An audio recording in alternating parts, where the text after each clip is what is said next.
রাধে রাধে বন্ধুরা, বাড়িতে এই ঘটনাগুলো ঘটলেই এখনই সাবধান হয়ে যান।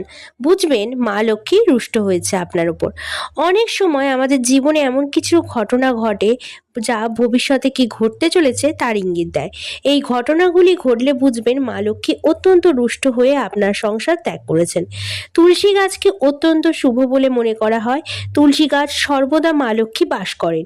যদি আপনার গৃহে তুলসী গাছ হঠাৎ করে শুকিয়ে যায় তাহলে বুঝবেন সংসারে খারাপ কিছু হতে চলেছে।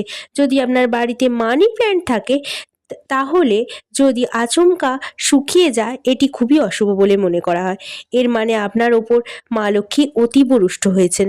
যদি বারবার হাত থেকে টাকা মাটিতে পড়ে যাচ্ছে তবে এটি খুবই অশুভ। এই ঘটনাটি যদি বারবার ঘটে তাহলে টাকাটি কপালে ছুঁয়ে নিয়ে মা লক্ষ্মীর কাছে ক্ষমা চেয়ে নেবেন। আশা করি আপনাদের ভিডিওটি উপকারে আসবে।